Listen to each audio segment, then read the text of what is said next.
Hello everyone, I'm Zhang and a Lantern Community Ambassador. Today, we continue to bring you content based on LangChain and OceanBase. This is part of our series of courses on building agentic RAG. Today is our third session. In the previous two sessions, we introduced to everyone how to use LangChain v1 to build AI agents and the basic architecture of RAG, including the two-step construction process and the method for building agentic RAG. In this session, our focus will be on the core topic. We'll introduce an iterative version of agentic RAG, which we call the Corrective RAG. At its core, it's a retrieval architecture with self-healing capabilities. Before we dive into today's main topic, let me give you a quick update on our course website. As you can see, we now offer all the courses to everyone. You can download the included Gibbon notebooks from this section. All the Gibbon notebooks from these recent sessions are available for you to download online. You can do more practice and study-related content. At the same time, if you want to have technical discussions, we also welcome everyone to join our FACEU study group by scanning the QR code at the bottom. There, we can exchange ideas about GenAI, especially the LangChain ecosystem technology. Alright, now let's move on to today's main topic. Our topic today is Creative Rec with LangChain.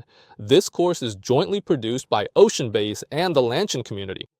You're also welcome to follow me on social media to get more details about the course. Alright, here's the topic we're going to cover today. The content includes the following three parts. First, we'll introduce the core concept of the self-correcting RAG, which is the main idea behind the corrective RAG. So what is a corrective RAG? What problems does it actually solve, and what are its core features? Second, we'll give a detailed introduction to its core components.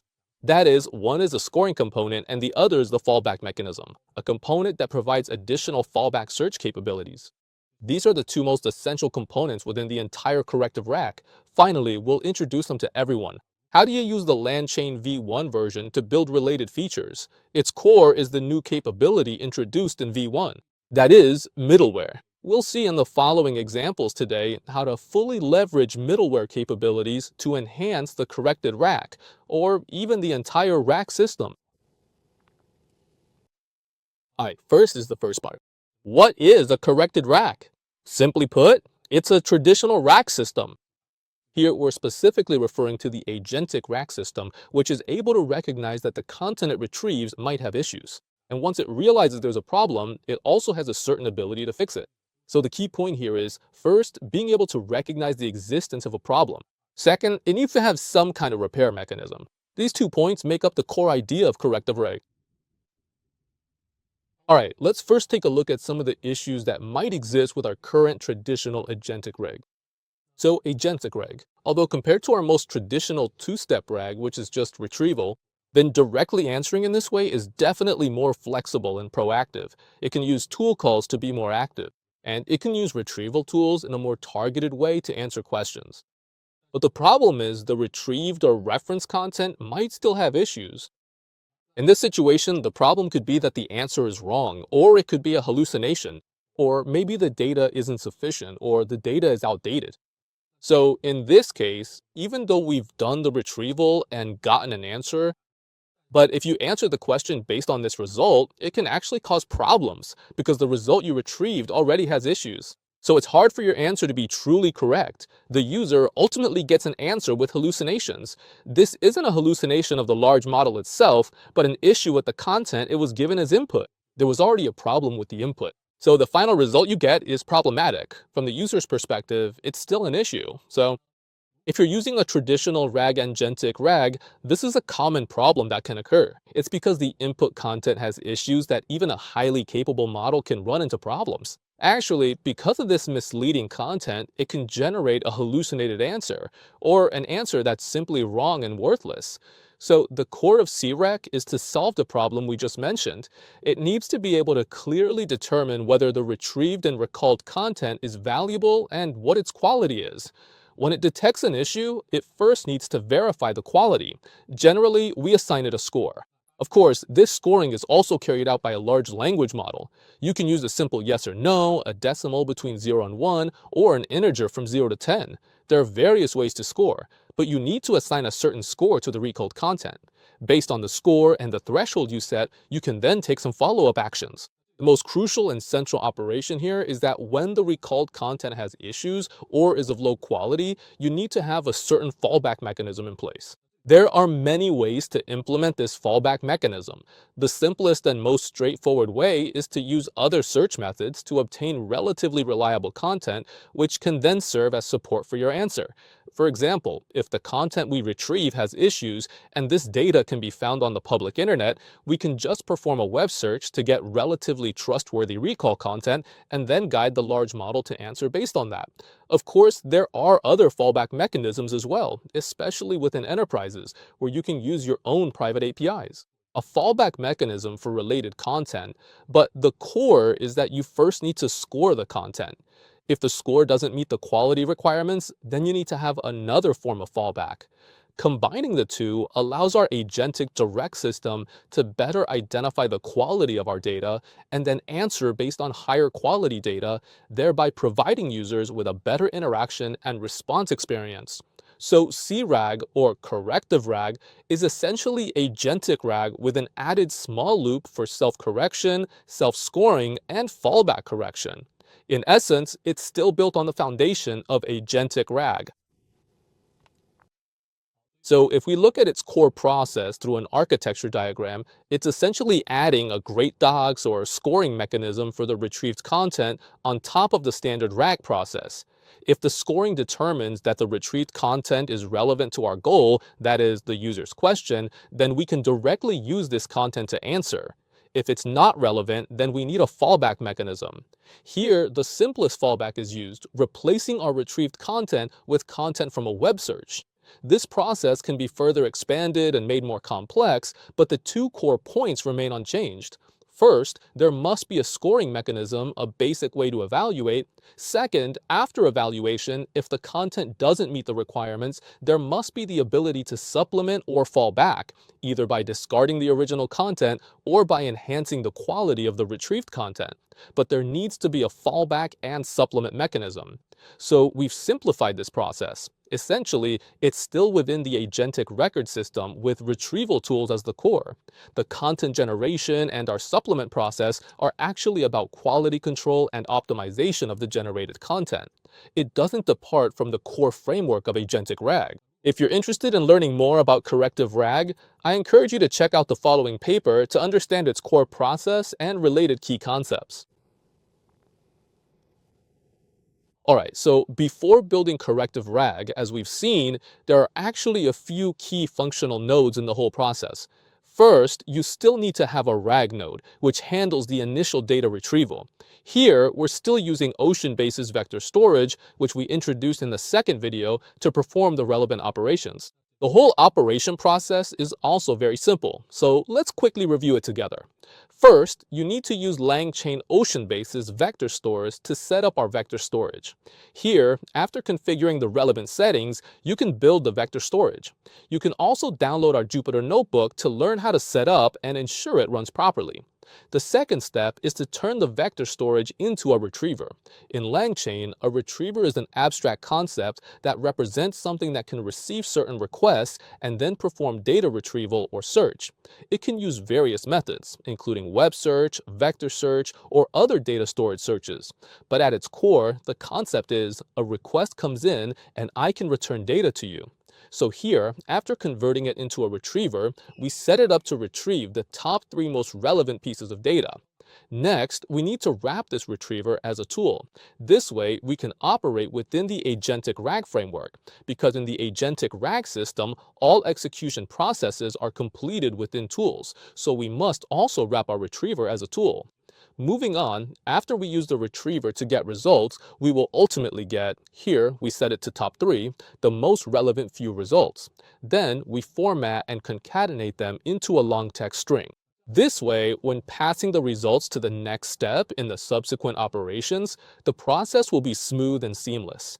Here, we've also listed these key points for you, including the creation of vector storage and how to wrap it as a tool. Next, I'd like to introduce a new partner, which will also be a focus in our upcoming courses. OceanBase has launched a database designed for the AI era, which we call SIGDB. It's a highly capable AI data engine that supports vector, relational, full text, and JSON data storage, among a series of other data storage capabilities. It can also be integrated with many business frameworks. Additionally, it allows you to conveniently use standard MySQL interfaces for your data management. Of course, it's also crucial in our ecosystem to have vector storage capabilities, which SigDB supports as well. So, combining these three features gives you a powerful hybrid retrieval capability, including traditional relational data search, vector search, and full-text search. In our future sessions, we'll show you how to use SigDB to implement hybrid search. Note that this hybrid search process happens entirely within the SigDB engine itself. You don't need to bring in any third-party data storage for hybrid operations. All the merging work will be handled by SICDB.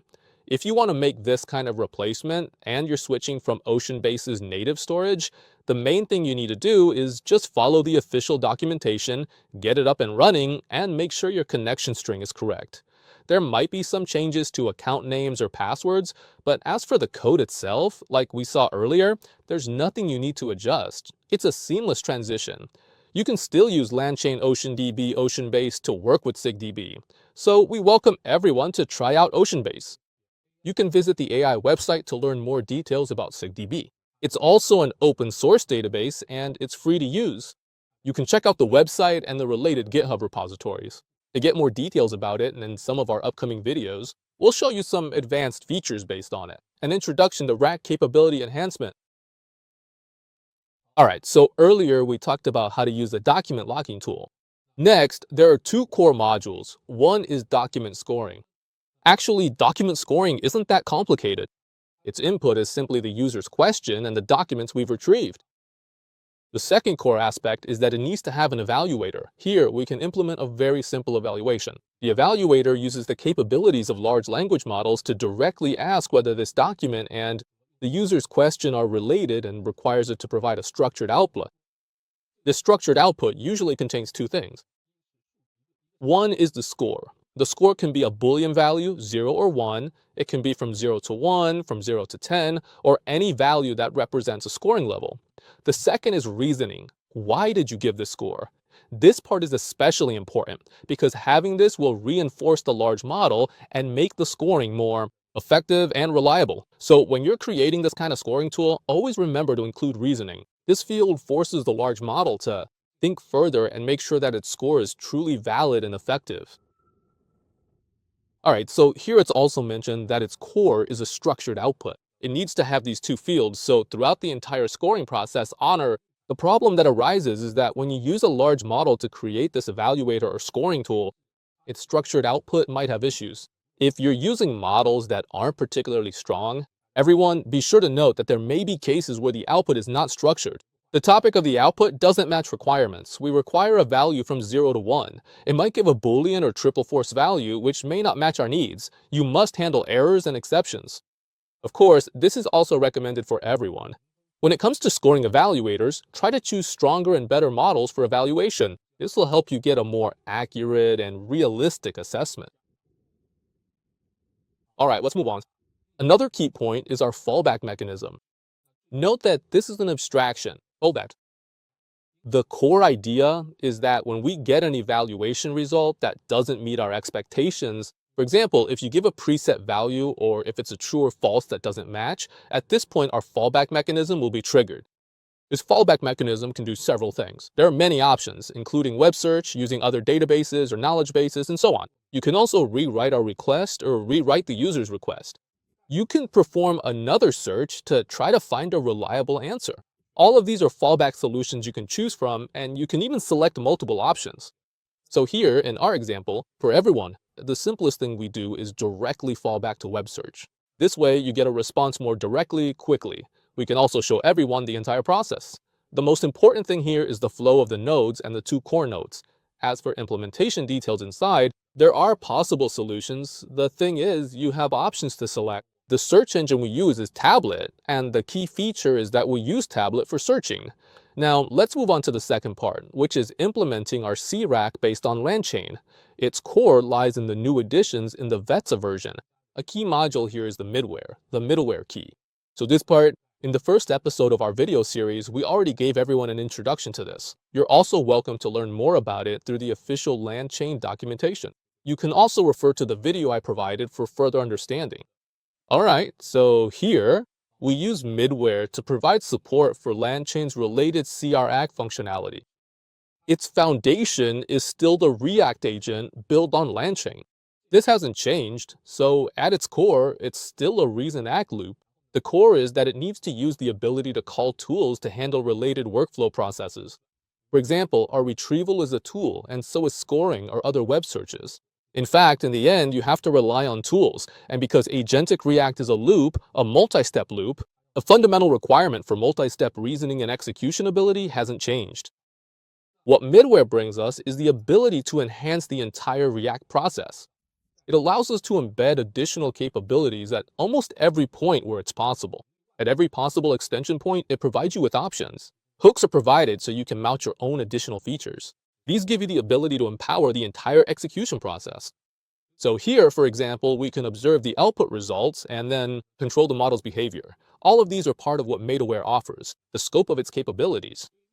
So by using Middleware, we can very conveniently build on top of the basic React process and add some extra capabilities or execution items. That's the overall idea. Now this diagram here, it shows how we use the various hooks provided by Middleware to the general flowchart we get after modifying our entire React process.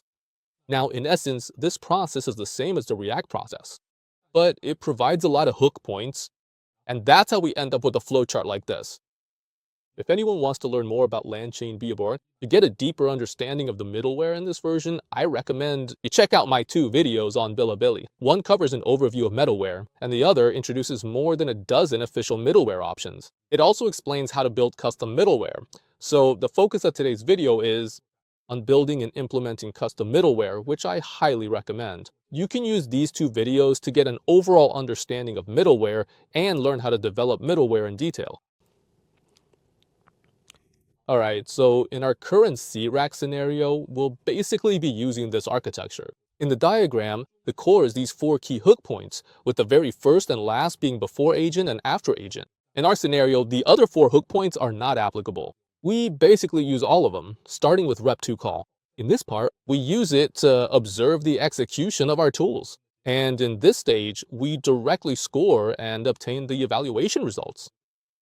Then, in the before model stage, we can make a judgment based on the evaluation results to decide whether we need to perform some fallback searches. Further down, in the rep model call stage, we can also use a similar approach. Note the difference between before model and rep model call. Here, we actually provide everyone with 2 different methods to carry out fallback web searches. We'll go into more detail about this later on. Finally, on the after model side, we mainly focus on organizing the status of results after the model has finished running, as well as outputting some log information to help everyone understand the entire execution process. The current state is more about providing support for observability, so that's what we've implemented. The core of CRAG is that after we finish executing the retrieval tool, after that we will do the scoring and rep2 call. Then, in before model or rep model call, we perform our fallback. If the score doesn't meet the requirements, a fallback will be triggered. And finally, the answer is generated, so this process doesn't actually exit the reason act loop. So it's precisely because the loop isn't exiting. That's why we can use the middleware mechanism to handle it. If in the future we see some rack systems, you'll notice that they completely exit the rack system, then we can't use middleware anymore. Okay, now let's talk about how to implement the nodes for handling the middleware process. Before that, we also need to prepare one more thing, which is enhancing our state. Because we need some additional state to store and manage some extra data brought to us by CRAG. So here, there are 2 concepts first. Within the entire agentic rack or the LangChain agent, when we have external data that needs to be passed into our middleware or our tools, we usually have 2 ways. One is state and the other is context. The main difference between them is that state is modifiable and can be changed throughout the entire process, whereas context refers to certain configurations passed in from the outside, which are not modifiable. Once you understand this, you'll easily realize that we need to provide ZRAC with some additional properties, such as in the message. Apart from the list, we also need to have some parameters to indicate whether the document is relevant and whether we need to call something like the Web4 class. These kinds of things might belong to the CRAG system. When everyone sets these up, there might be some different custom fields created. We need these elements because they are very apparent throughout the entire transmission process. They need to be modified. So in this situation, since you might run multiple loops, you can also repeatedly execute the agent. Therefore, in this case, you need to use the state approach. Pass in this data for customization. This way, you can ensure your agent can repeatedly make changes during multiple rounds of looping to these values and keep it in an appropriate state. Also, in the middleware system we saw earlier, the modifications we usually provide for everyone, the entry point for state is in our before and after hooks. As for before and after, except for what we mentioned earlier, we don't use before and after aging. So in this whole example, the main place where we modify the state is right here in before model and after model. All right, next, let's take a look at the two core functions in our main process, how each node is implemented, as mentioned earlier. For grading for our scoring, it's very clear that it happens in the tool. Execution result. After the result is returned and we get the recalled documents, we then use a large language model to score their relevance. So here, we need to call wrap to call. It wraps the entire tool execution process so we can get the tool execution result in this hook. Just like, as you can see here, our first step is to get the tool execution result.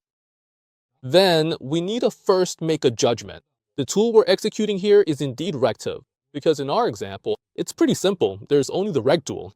If you have a more complex example, you might have a lot of other tools when a retrieval action happens. After that, we use an extra large model that we've prepared in advance. Model, including, it already has the prompt injected for how to score, then executes this score to get the scoring result, and further makes a preliminary judgment here. When we determine whether the scoring result indicates whether the document is relevant or not, you can have many different ways of scoring. Here, we use the simplest binary score, which is just a Boolean value. You could also use this for scoring from 0 to 1. Then you can set a threshold. That's totally fine. After getting this scoring result, we need to take this result, temporarily store it in the private field of our middleware. This way, it can be passed on to the next step, which is the before stage, after hooks, in the before and after hooks. We mentioned that you can modify the state here and then make further changes. The state inside your entire agent, for example, whether the document is relevant or not. So here, there's also a little usage tip. Finally, just return the normal result after we've executed it. The result, because for the entire execution result, actually, we didn't make any additional changes. We just scored the result. Generate an additional piece of data. Then we need to save this data in the next stage.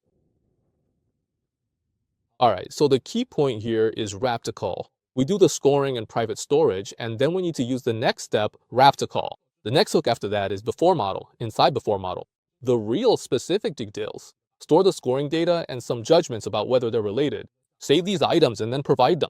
They'll be used in some of the subsequent process steps. And of course, as mentioned earlier, this is a standard structured output call plane. Everyone, remember to check whether your model is capable of structured output. So in the connection, what you use is, the method is in Python, just use with structure output. This way is very convenient. You just pass in a structure and then let it output in a structured way. At the same time, the custom state we mentioned earlier, we also need to inject it into the middleware specifically made for grading. That's where the injection happens.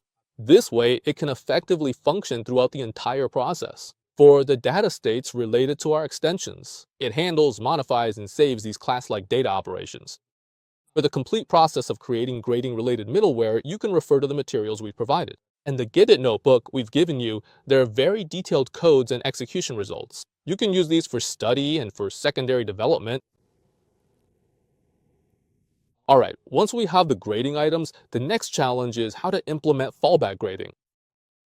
Here, we will choose to use web search for fallback grading. After using web search for fallback, we have this basic option in place. After that, we'll face another option, which is also related to fallback. This is quite specific. As for where exactly to perform this operation, there are actually two different stages. One is before the model, and the other is during the rep model call. In my Bilibili videos, when I talked about implementing custom intermediate keys, I actually explained this to everyone as well. This point is about rep model call, before model, and after model. They naturally have overlapping capabilities. Both can be seen as external capability extensions or support for executing model requests. However, before and after hooks like these are what we call node-style hooks. Its core is to modify the state and perform other operations. As for the wrap style, its core is being able to access the model. It can directly modify the model's request and then perform some other actions. What we need to do now is those other actions, because it's an additional step. It's neither about modifying the state nor about changing the model's request. It's something extra. In this case, you can choose whether it should go in before. Should it be in the model or in the wrap model? This is a very reasonable and natural choice between the two approaches. So let's take a look at both options for everyone. Let's first look at what kind of situations these two approaches are for. Let's look at the node style approach, which is where we build a dedicated middleware to handle it. When it comes to fallback, we choose to inject the relevant capabilities in the before model. So in this case, our general implementation is like this. We first do it in the before model. Inside, we can get various states, like whether it's a document, whether it's relevant, what your last request was, and what the previous request was. All of this information can be retrieved from the before model call, because originally in the before model, this kind of node-style middleware is designed for this purpose. Its core is to manage state, which allows us to do this very conveniently. We can directly extract this data from the input of state. After that, we determine whether a search needs to be performed. If needed, we just execute our web search at this stage. We use the tool to get the results and then inject them as an AI message. Because in node-style hooks, we can directly modify the state. Directly modifying the agent's state is actually its core capability. So after we generate an additional piece of AI data, we just take it, wrap it up, and then add it to the agent's built-in message list as a whole. Put it in there. Just stuff it in and let it append as a new addition, so that way when it gets passed to the model later, when it runs, it naturally gets this extra addition. It knows, like earlier on, if it didn't execute successfully, we add a new piece of data for you. Or maybe it doesn't even know it didn't execute successfully. This way, we can ensure its subsequent execution is also pretty reliable. So here, aside from the key points we mentioned earlier, we can usually do an extension, which is we can add another step here and let the large model handle it first. For example, the model might reason that in the current situation, the content we've retrieved through search is inaccurate. Our user's request is consistent. We can have the large model perform an additional round of reasoning using another large model. Let the model do an extra round of reasoning. It can suggest what keywords to use for web search. Such supplementation is possible. So right now, our implementation uses the user's question to search, and you can make the supplement for more precise results, and more advanced, richer search term to improve your search results. All right, that's no style. So how is wrap style implemented? Its input is completely different. The core of its input has become the model's request. So here, we can also obtain the state, but the way it works is that it gets the state from the request state. After getting the state, we also need to determine whether to perform the relevant operation. If we determine that the operation should be performed, then in the next step, it won't directly call it within wrap model qual. Our search tool approach is relatively more flexible. It allows for sharper and more precise control, and it's quite sophisticated because in itself, it uses two or more agents looping to operate the tool. The execution is controlled this way rather than through something extra. You don't have to break your original workflow to add new things or execute extra steps. Some data, you don't even know where it comes from. You just take it and use it. This way, it maintains the agent's autonomy. The agent can independently think, choose tools, and ultimately, through different means, use tools to obtain more accurate data and content, and only then provide an answer. Overall, it's a very tightly integrated system built around the agentic RAG framework. But the key point is this. As you can see in the middleware, you need to be more skillful in two ways. First, managing the tools inside in real time. At the same time, I need to make use of the middleware, especially the hook's capability of rub midware Raba. This allows us to rewrite its requests. Here, we rewrite the functions that can be used in the current loop. It's an indirect way of generating data. The earlier before model call is a direct way of generating data. There is a fundamental difference between them, but more importantly, I want to use this example to show everyone that when using the middleware architecture and the LangChain version to handle certain issues, you have a lot of options because you have so many hooks available. You can perform related data operations and also rewrite requests. All right, that's the content here. We've basically covered the previous part, so I won't go into too much detail.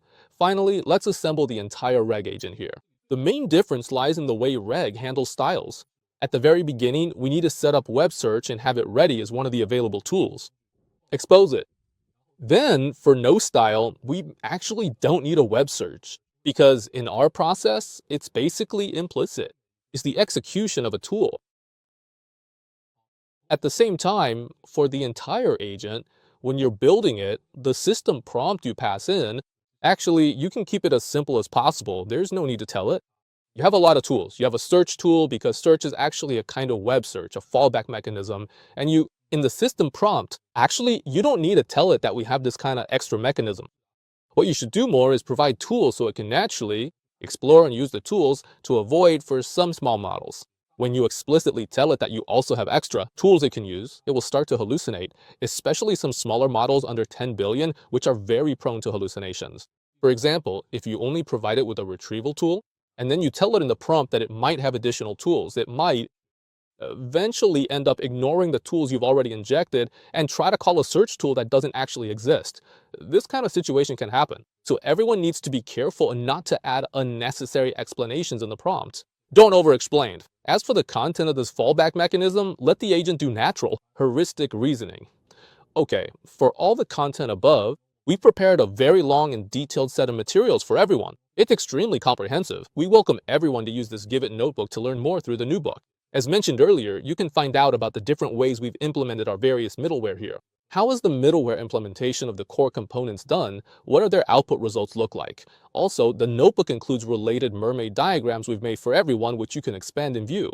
A detailed explanation of the overall process in this diagram is all included in the notebook. Everything is there, so we welcome everyone to download and browse through it. So the content we're sharing in this session will be a bit more extensive. Next, we'll give everyone a simple and quick overview.